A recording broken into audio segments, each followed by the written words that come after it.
घोषणा द्या. मी एकटी आहे, तुम्ही किती जण येता? मोठ्याने घोषणा द्या. सावित्रीबाई फुले यांचा, सावित्रीबाई फुले यांचा, महात्मा ज्योतिराव फुले यांचा, महात्मा ज्योतिराव फुले यांचा. शिक्षणाच्या स्वर्गाचे जिने उघडले दार, शिक्षणाच्या स्वर्गाचे जिने उघडले दार, ती सावित्री आहे आज जगाची शिलेदार, ती सावित्री आहे आज जगाची शिलेदार. सन्माननीय व्यासपीठावरील मान्यवर, आजच्या कार्यक्रमाचे अध्यक्ष गर्जे मॅडम, प्रमुख पाहुणे सर्व मॅडम आणि उपस्थित माझ्या प्रिय मित्रमैत्रिणींनो, सर्वांना माझा नमस्कार. माझे नाव सुप्रिया संतोष ढाकणे, इयत्ता 9वी मध्ये शिकत आहे. आज सावित्रीबाई फुले यांची जयंती. खुशियों पर मौज की रवानी रहेगी, खुशियों पर मौज की रवानी रहेगी, जिंदगी में कोई ना कोई कहानी रहेगी. खुशियों पर मौज की रवानी रहेगी, जिंदगी में कोई ना कोई कहानी रहेगी. मैं भी इस कार्यक्रम में 4 चांद लगा दूंगी अगर आपकी तालियों की मेहरबानी रहेगी, अगर आपकी तालियों की मेहरबानी. आज 3 जानेवारी सावित्रीबाई फुले यांची जयंती. सावित्रीबाई फुले कोण होत्या? आज जर बघितलं, आज समाजामध्ये काय चाललंय, सावित्रीबाई फुले यांनी आपल्याला काय सांगितलं की मुलींना शिका, पण त्या मुली आज काय करू राहिल्यात? मुलींना आज जर तुम्ही इथे कोणामध्ये जर बसला आहात ना, त्या फक्त आणि फक्त सावित्रीबाई फुलेमुळे. सावित्रीबाई फुले जर नसत्या तर तुम्ही इथे दिसला नसतात. आज जर बघितलं तर आज मुलांपेक्षाही जास्त मुलींनी भाषण केले. कोणामुळे केले? सावित्रीबाई फुलेमुळे भाषण केले. सावित्रीबाई फुले जर नसत्या तर इथे मी सुद्धा उभा राहू शकले नसते.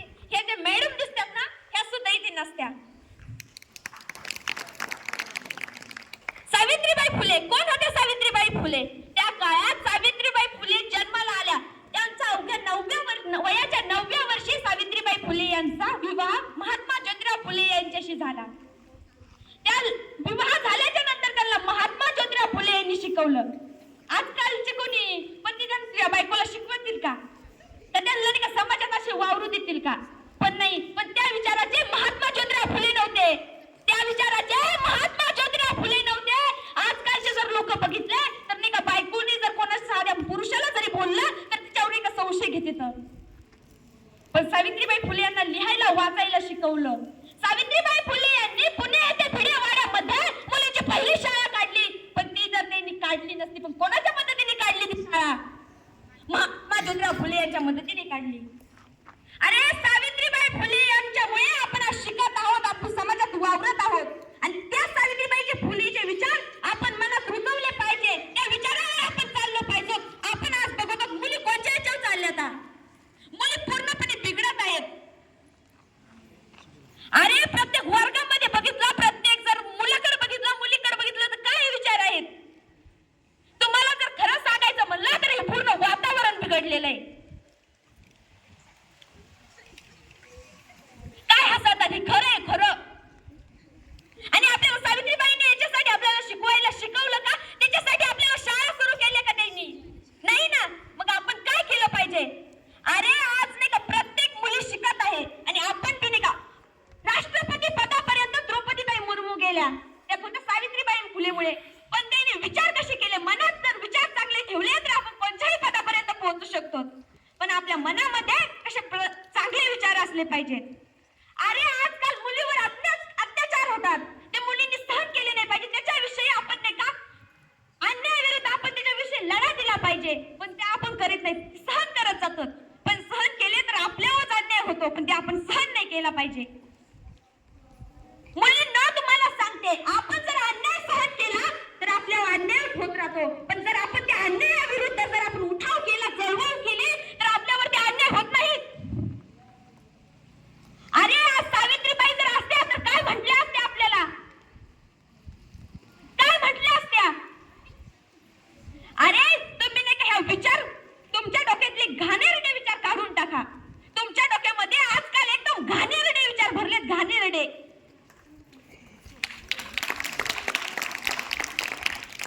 तुम्हाला जर म्हणायचं म्हणलं तर प्रत्येक वर्गात जर जाऊन बघितलं तर काय चाललंय?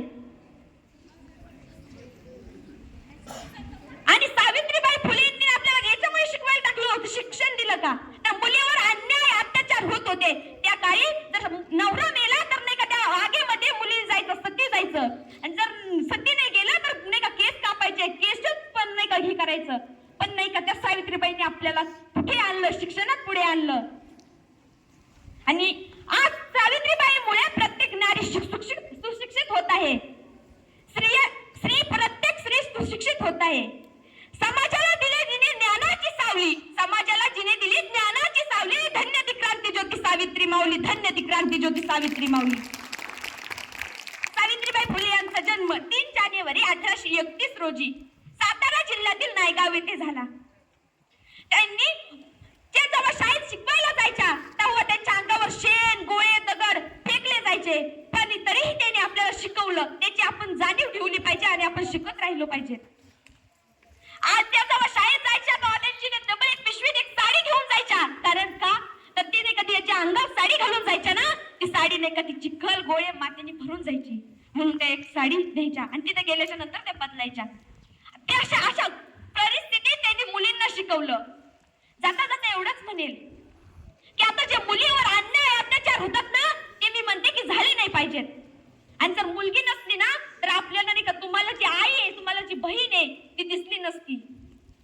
अगर बेटियां नहीं होगी तो यह संसार नहीं होगा. अगर बेटियां नहीं होगी तो यह संसार नहीं होगा. फिर माँ, बहन और पत्नी का किरदार नहीं होगा. फिर माँ, बहन और पत्नी का किरदार नहीं होगा. किस वास्तव है मेरा देश तरक्की तब करेगा, वास्तव है मेरा देश तरक्की तब करेगा जब किसी बहन बेटी के ऊपर अत्याचार नहीं होगा, तब किसी बहन बेटी के ऊपर अत्याचार नहीं होगा. कहाँ और किस किस से लड़कियां खुद को बचाएगी, कहाँ और किस किस से लड़कियां खुद को बचाएगी. हर रोज हर गली में नए रावण से टकराएगी, हर रोज हर गली में नए रावण से टकराएगी. हिंदुस्तान की बहना सुनो मेरी पुकार, हिंदुस्तान की बहना सुनो मेरी पुकार. फिर बेटा है हो कोई होकर तैयार, पर इस बार भीख मांगेगा अपनी प्राणों की. इस तिरंगे की शान को बढ़ाना आता है, इस तिरंगे की शान को बढ़ाना आता है. जो गलत नजर उठे मेरी वतन की तरफ तो उसे झुकाना आता है, उसे झुकाना आता है. ये हिंदुस्तान की बेटी है साहब. इस चुड़िया वाले हाथों का हथियार उठाना आता है, इन चुड़िया वाले हाथों का हथियार उठाना आता है. चलती इनकी ख्वाबों पर इनका जोर नहीं, चलती इनकी ख्वाबों पर इनका जोर नहीं. ये कर सकती है वतन का नाम. ये लड़की है मगर कमजोर नहीं, ये लड़की है मगर कमजोर नहीं. एवढे बोलून मी माझे 2 शब्द संपवते. जर मुलींना जर मी बोलल्या